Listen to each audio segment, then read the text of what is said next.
Well, did no video yesterday because it was a day of mess. So, highly recommend the soda blasting. And Harbor Freight has one, like it's a 40 pounder for like 130 bucks, and then for under 200 bucks you get that plus everything you need to operate it. And it only took me a couple hours to soda blast the entire top of the boat, which would have taken me a couple weeks to sand. Very messy though. So on top of that, then I pressure washed the entire boat. So now it's, except for a couple things, ready to paint. And then I pressure washed this entire bay because it was filthy and full of soda from the bottom being soda blasted, and then me soda blasting the top, and then I don't know, a couple decades of just crap. So you see the floor, it's all nice and clean, the walls are all nice and clean, and all those piles of shit are, well, they're clean shit now.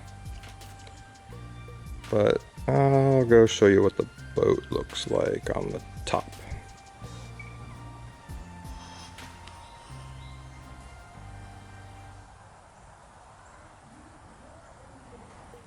Still wet because it's been kind of cold, so you can see that. It looks a lot like new, except, right, see this beaded up water? This is why I'll never ever use silicone, because this is all covered in silicone, and I gotta scrape and sand and all that stuff also right there. Silicone. Hate that stuff. Ugh. Look at how beautiful and clean that is.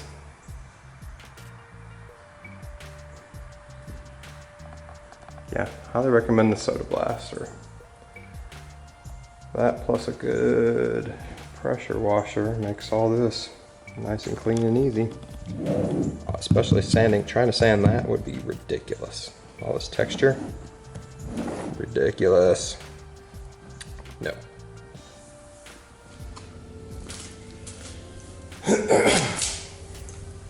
So,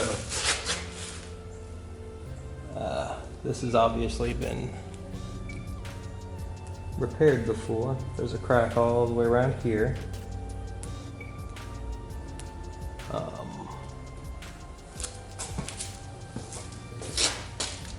And it's obvious on this side the most.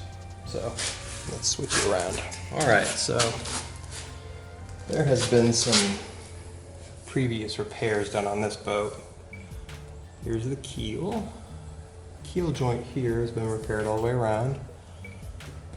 I showed you the other side already. This right here, which is still fairly wet, was also repaired, as well as a couple other places. Now, whoever did the repair before used marine techs,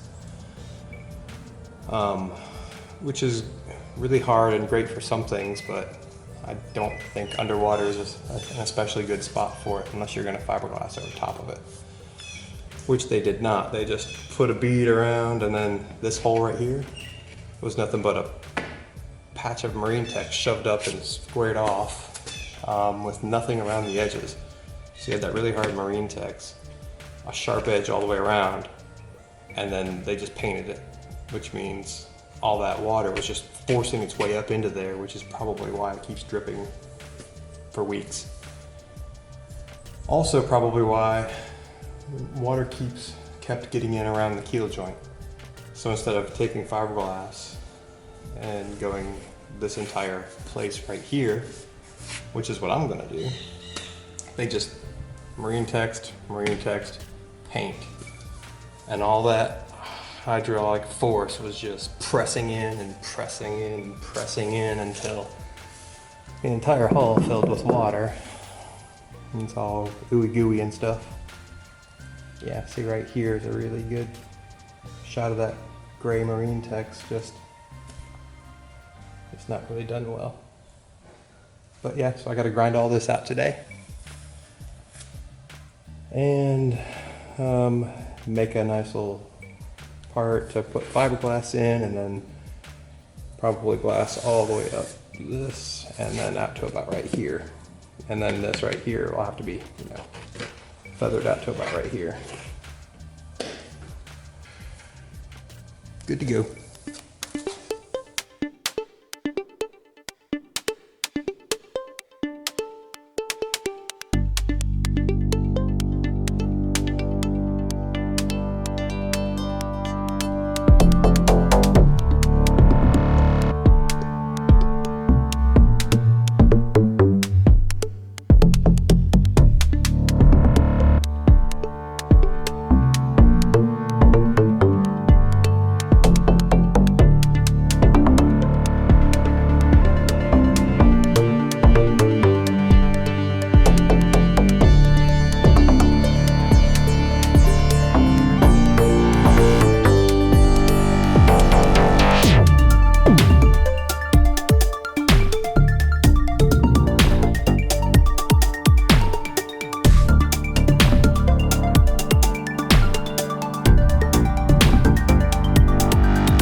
Next day, all these guys are, both sides are ground out, and now, oh, this is nice and ground out. So, right, where's my finger? There it is. Yeah, so that's all wet. That's really wet and smelly. Ooh, icky. So all the way around. And then on the other side too. So apparently somebody at some time tried to fix that with silicone. Here is port side. That was wet there. And yeah, see, there's a hole. And water came out.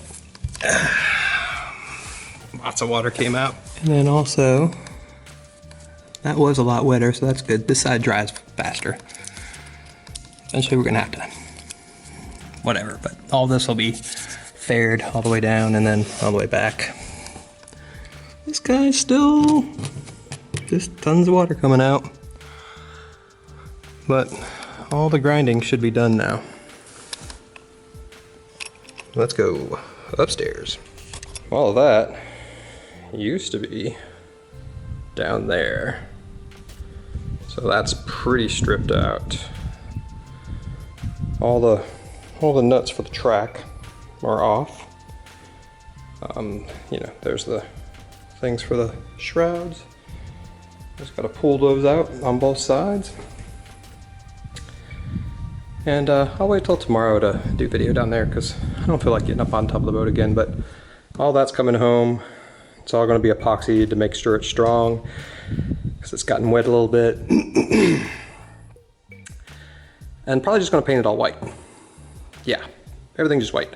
All that down there, probably going to be painted too, bilge paint. Because I've got a few months of drying out to do on the bottom. We'll see what happens in tomorrow.